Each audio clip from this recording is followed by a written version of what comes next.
আমি দেখি যে সামান্য সামান্য কিছু বিষয় নিয়ে একে অপরকে তালাক দিয়ে দিচ্ছে, এবং তালাক এমনভাবে দেয়, স্বামী স্ত্রীকে এমনভাবে তালাক দিচ্ছে, 1 তালাক, 2 তালাক, 3 তালাক, এবং তোর 14 গোষ্ঠী পর্যন্ত তালাক, এই ধরনের শব্দ পর্যন্ত প্রয়োগ করে।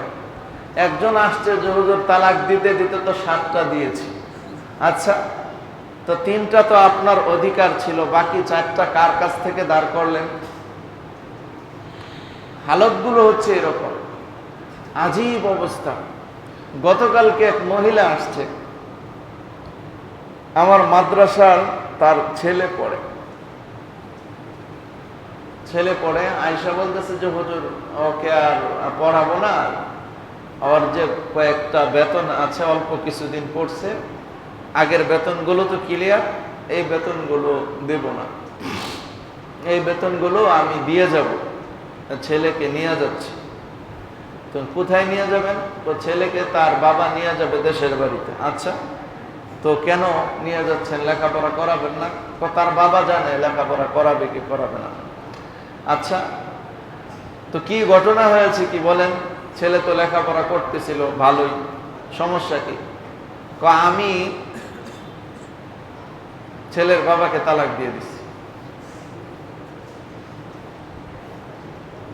আমি ছেলের বাবাকে কি করেছি? এটা গতকালকের ঘটনা, তালাক দিয়ে দিয়েছি।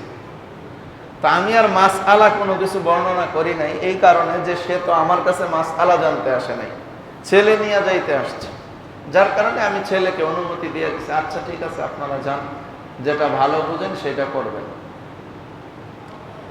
তো এরকম অহরহ ঘটনা আমাদের সমাজে ঘটতেছে। মূল কারণ, স্বামী স্ত্রীর অধিকার জানে না, রক্ষা করে না, স্ত্রী স্বামীর অধিকার সম্পর্কে জানে না, রক্ষা করে না, যার কারণে সমাজের মধ্যে পারিবারিক বন্ধনগুলো ভেঙে যাচ্ছে। আল্লাহ রব্বুল আলামিন আজকের জুমার আলোচনার মধ্যে যে স্বামী স্ত্রীর অধিকার রক্ষা সম্পর্কে আলোচনা করব, আল্লাহ রব্বুল আলামিন সর্বপ্রথম আমাকে বোঝার আমল করার তৌফিক দান করেন, পাশাপাশি আপনাদেরকেও বোঝার এবং আমল করার তৌফিক দান করেন। যাই হোক, নবীজি সাল্লাল্লাহু আলাইহি ওয়াসাল্লাম বিদায় হজ্জের ভাষণের মধ্যে, আরাফার ময়দানের বক্তব্যের মধ্যে স্বামী স্ত্রীর পারস্পরিক অধিকার রক্ষার নির্দেশ দিয়েছেন। এখন চলেন আমরা জেনে আসি পারস্পরিক অধিকারগুলো কয় প্রকারে বিভক্ত। স্বামী স্ত্রীর পারস্পরিক অধিকার 3 ভাগে বিভক্ত। কয় প্রকার? 3 প্রকার, 3 প্রকারে বিভক্ত। 1 নম্বর অধিকার হচ্ছে যৌথ অধিকার, স্বামী স্ত্রী উভয়ের যৌথ অধিকার। 2 নম্বর স্বামীর অধিকার, 3 নম্বর স্ত্রীর অধিকার। 1 নম্বর কি বলেছি? যৌথ অধিকার, মানে স্বামী স্ত্রী উভয়ের সমান, উভয়ের ক্ষেত্রে অধিকার রয়েছে। 2 নম্বর স্বামীর অধিকার আছে কিছু। 3 নম্বর হচ্ছে স্ত্রীর অধিকার। সুতরাং আমরা যৌথ অধিকারগুলো জানবো, স্বামীর অধিকারগুলো জানবো এবং স্ত্রীর অধিকারগুলো জানবো, এবং এইগুলো মানার চেষ্টা করব। যেইগুলো স্ত্রীকে শোনানো দরকার সেইগুলো আমরা স্ত্রীকে শুনিয়ে তার কাছ থেকেও সেটা মানিয়ে নেওয়ার চেষ্টা করব। আল্লাহ রব্বুল আলামিন আমাদেরকে তৌফিক দান করেন। তাহলে 1 নম্বর আসেন আমরা জেনে আসি যে যৌথ অধিকার কি কি আছে সেই সম্পর্কে জানবো। 1 নম্বর যৌথ অধিকার যেগুলি আছে, এর মধ্যে 1ম নম্বর অধিকার হচ্ছে বিবাহের সময় নির্ধারিত শর্তসমূহ পূরণ করা। বিবাহের সময় কিছু শর্ত শারায়াত আছে, বৈধ, অবৈধ নাই। যেগুলো বৈধ অধিকার, বৈধ শর্ত আছে, যে সমস্ত বৈধ শর্তগুলি আছে এগুলো স্বামীও রক্ষা করবে, স্ত্রীও রক্ষা করবে। এটা হলো যৌথ অধিকার। এটা স্ত্রীর পক্ষ থেকে অধিকার, স্বামীর পক্ষ থেকে অধিকার, পৃথক পৃথক নয়, বরং স্বামী স্ত্রী উভয়ের যৌথ অধিকার হচ্ছে বিবাহের বন্ধনের মধ্যে বিবাহের সময় যে সমস্ত নির্ধারিত শর্তসমূহ হয়, এই সমস্ত শর্তসমূহগুলো পালন করা, এটা 1ম নম্বর যৌথ অধিকার।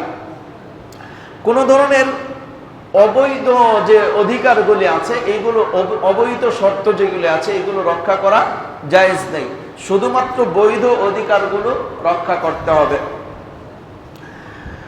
নবীজি সাল্লাল্লাহু আলাইহি ওয়াসাল্লাম ইরশাদ করেন, আহাক্কু মা আওফাইতুম মিনাশ শুরুতি আন তুফু বিহি মাস্তাহলালতুম বিহিল ফুরুজ, যে তোমরা তোমাদের স্ত্রীর অধিকারগুলো রক্ষা করো, শর্তগুলো এগুলো রক্ষা করো, যেই শর্তগুলোর মাধ্যমে তোমরা একজন নারীকে বৈধভাবে পেয়েছো, তোমাদের বৈধ হালাল হয়েছে একজন নারী, তোমাদের জন্য যে হালাল হয়েছে যেই শর্ত সাপেক্ষে, সেই শর্তগুলো পরিপূর্ণরূপে তোমরা পালন করবে। আল্লাহ রব্বুল আলামিন আমাদেরকে এই স্বামী স্ত্রীর বৈধ অধিকার যেগুলি আছে, এগুলো শর্তগুলো আছে, এই শর্তগুলো রক্ষা করার তৌফিক দান করেন। কিন্তু অবৈধ যে সমস্ত শর্ত শরায়াতগুলি আছে, বিবাহের সময় অবৈধ কিছু শর্ত শরায়াত আছে হয়, এইগুলো রক্ষা করা জায়েজ নেই, এগুলো রক্ষা করা যাবে না। নবীজি সাল্লাল্লাহু আলাইহি সাল্লামের ইরশাদ, কুল্লু শারতিন লাইসা ফি কিতাবিল্লাহ ফাহুয়া বাতিল, যেগুলো শরীয়ত সমর্থন করে না এরকম যে সমস্ত শর্ত শরায়াত রয়েছে, এইগুলো সম্পূর্ণরূপে বাতিল বলে গণ্য হবে। তাহলে যৌথ অধিকারের মধ্যে 1 নম্বর অধিকার পাইলাম যে বিবাহের সময় যে সমস্ত শর্তগুলো রয়েছে যেগুলো বৈধ, এগুলো উভয়ে রক্ষা করা। 2 নম্বর, একে অপরের মাধ্যমে উপকৃত হওয়া। স্বামী স্ত্রীর মাধ্যমে উপকৃত হবে, স্ত্রী স্বামীর মাধ্যমে উপকৃত হবে, পরস্পরের মাধ্যমে যে উপকৃত হবে, এই অধিকারটা অবশ্যই রক্ষা করতে হবে। স্বামী এই অধিকার স্ত্রীর ক্ষেত্রে রক্ষা করবে, স্ত্রী এই অধিকার স্বামীর ক্ষেত্রে রক্ষা করবে। একজন অধিকার রক্ষা করবে, আরেকজন রক্ষা করবে না, সেই ক্ষেত্রেও মনোমালিন্যতার সৃষ্টি হবে এবং ঝগড়া ফাসাদের সৃষ্টি হবে। তাহলে 2 নম্বর পাইলাম, স্বামী স্ত্রী একে অপরের মাধ্যমে উপকৃত হওয়ার এই যে অধিকারটা আছে, এটা রক্ষা করবে, এটা যৌথ অধিকার। 3 নম্বর, বৈবাহিক সম্পর্ক ও গোপনীয়তা রক্ষা করা। দেখুন, বৈবাহিক সম্পর্কের মাধ্যমে স্বামী আর স্ত্রীর মধ্যে কোনো বিষয় গোপন থাকে না, সবগুলোই তাদের মধ্যে কোনো বিষয় গোপন থাকে না, যেগুলো অন্য অন্য জায়গায় গোপন রাখতে হয় এবং শরীয়ত সেটাকে গোপন রাখার নির্দেশও দিয়েছেন। এখন এই যে স্বামী স্ত্রীর সম্পর্কটা আছে, এই সম্পর্কের বিষয়গুলো গোপন রাখা, অন্যত্র প্রকাশ না করা, এইটা স্বামীরও অধিকার, স্ত্রীরও অধিকার। স্ত্রীর এই অধিকার নেই যে স্বামীর গোপন বিষয়গুলো সে অন্যত্র বলে বর্ণনা করে বেড়াবে, আবার স্বামীরও এই অধিকার নেই স্ত্রীর গোপন বিষয়গুলো অন্যত্র বলে বেড়াবে। এটা একে অপরের অধিকার রক্ষা করা। স্বামী আর স্ত্রী একে অপরের গোপন বিষয়গুলো রক্ষা করবে। নবী কুরআনুল কারীমে আল্লাহ রাব্বুল আলামিন স্বামী আর স্ত্রীকে কি হিসাবে বর্ণনা করেছেন, যে হুন্না লিবাসুল লাকুম ওয়া আনতুম লিবাসুল লাহুন্না। স্ত্রী তোমার পোশাক, তুমিও স্ত্রীর পোশাক। এই পোশাক হিসাবে কেন বর্ণনা করলেন, ভালো করে বোঝার চেষ্টা করি। এই পোশাকটা আমরা যে ব্যবহার করি, আমরা যে পোশাকটা পরেছি, এই পোশাকটার সাথে আমাদের শরীরের কোনো দূরত্ব নাই। দূরত্ব আছে না? একবারে গায়ের সাথে লেগে আছে, গায়ের সাথে লেগে আছে। সুতরাং স্বামী আর স্ত্রী এরকম একেবারে নিকটবর্তী একটা সম্পর্ক, অন্তরঙ্গ একটা সম্পর্কের মধ্যে থাকবে। 2 নম্বর, দেখেন, পোশাকের মাধ্যমে আমাদের শরীর ঢেকে থাকে, আমাদের লজ্জাহীনতা প্রকাশ পায় না, বরং আমাদের যে সমস্ত লজ্জাশীল অঙ্গগুলো আছে এগুলো ঢেকে থাকে, অন্যের সামনে এগুলো প্রকাশ পায় না। সুতরাং আল্লাহ তাআলা কুরআনুল কারীমে যে প্রকাশ করেছেন যে স্বামী স্ত্রীর পোশাক, স্ত্রী স্বামীর পোশাক, সুতরাং স্বামীর দ্বারা স্ত্রীর গোপনীয় বিষয়গুলো ঢেকে রাখবে, স্ত্রীও স্বামীর গোপনীয় বিষয়গুলো ঢেকে রাখবে। এই জন্য আল্লাহ তাআলা পোশাক হিসাবে সাব্যস্ত করেছেন, হুন্না লিবাসুল লাকুম ওয়া আনতুম লিবাসুল লাহুন্না। তো স্বামী স্ত্রীর পোশাক, স্ত্রী স্বামীর পোশাক। এই পোশাকের মাধ্যমে আমরা আরো যে সমস্ত বিষয়ে উপকৃত হই, এরকম স্ত্রী এবং স্বামীর মাধ্যমে এরকম উপকৃত হবে। স্ত্রীর কোনো গোপন বিষয়গুলো প্রকাশ করবে না, স্বামীর কোনো গোপন বিষয়গুলো অন্যত্র বলে বেড়াবে না। নবীজি সাল্লাল্লাহু আলাইহি ওয়াসাল্লাম পরিষ্কারভাবে ইরশাদ করেছেন, ইন্না মিন আশাররিন নাসি ইনদাল্লাহি মানজিলাতান ইয়াউমাল কিয়ামাহ। কিয়ামতের ময়দানে আল্লাহ তাআলার নিকট সবচাইতে নিকৃষ্ট ওই ব্যক্তি, কিয়ামতের ময়দানে সবচাইতে নিকৃষ্ট হিসাবে ওই ব্যক্তি দণ্ডায়মান হবে আল্লাহ রাব্বুল আলামিনের নিকট। আর রাজুলু ইউফদি ইলা ইমরাআতিহি ওয়া তুফদি ইলাইহি, যে স্বামী আর স্ত্রী একে অপরের দ্বারা উপকৃত হওয়ার পরে সুম্মা ইয়ানশুরু সিররাহা, এই গোপন বিষয়গুলো অন্যত্র বলে বর্ণনা করে, অন্যত্র বলে বেড়ায়, সে সবচেয়ে নিকৃষ্ট হিসাবে কিয়ামতের ময়দানে দণ্ডায়মান হবে। তো স্বামী স্ত্রীর আমাদের অনেক এরকম যুবক ভাইয়েরা আছে, স্ত্রীর সাথে গোপন বিষয়গুলো এগুলো তার বন্ধুর সাথে বলে বেড়ায়, বন্ধু তার স্ত্রীর গোপন গুলো আরেক বন্ধুর সাথে বর্ণনা করছে। এবং কি স্ত্রীও এরকম অনেক মেয়েরা আছে যে স্বামীর সাথে ঘটে যাওয়া গোপন বিষয়গুলো অন্যত্র বলে বর্ণনা করে বেড়ায়। তাহলে এইরকম যারাই হবে, ওই ব্যক্তি নবীজি সাল্লাল্লাহু আলাইহি সাল্লাম বলেছেন যে সবচেয়ে নিকৃষ্ট অবস্থায় কিয়ামতের ময়দানে সে দণ্ডায়মান হবে। এজন্য এই হাদিস থেকে পরিষ্কার বোঝা যায় যে স্বামী আর স্ত্রীর গোপন বিষয়গুলো অন্যত্র বর্ণনা করা জায়েজ নেই। আল্লাহ রাব্বুল আলামিন আমাদেরকে এই সমস্ত বিষয় থেকে রক্ষা করা, এই সমস্ত বিষয়গুলো হেফাজত করার তৌফিক দান করেন। এই সমস্ত গোপন বিষয়গুলো প্রকাশ যেন আমরা না করি, সেই তৌফিক আল্লাহ রাব্বুল আলামিন আমাদেরকে দান করেন। তাহলে 3 নাম্বার পাইলাম যে বৈবাহিক সম্পর্কের গোপনীয়তাগুলো রক্ষা করা, এটা যৌথ অধিকার। 4 নাম্বার মেরাসের অধিকার, এটা যৌথ অধিকার, উত্তরাধিকার। যে সম্পত্তি রেখে মারা যাবে, এই সম্পত্তি স্ত্রীর সম্পত্তির উপর স্বামীর অধিকার রয়েছে, স্বামীর সম্পত্তির উপর স্ত্রীর অধিকার রয়েছে। যে আগে মারা যাবে তার সম্পত্তির উপর যে জীবিত আছে তার অধিকার রয়েছে। তো শরীয়ত সেই অধিকারটুকু কি নির্ধারণ করে দিয়েছে?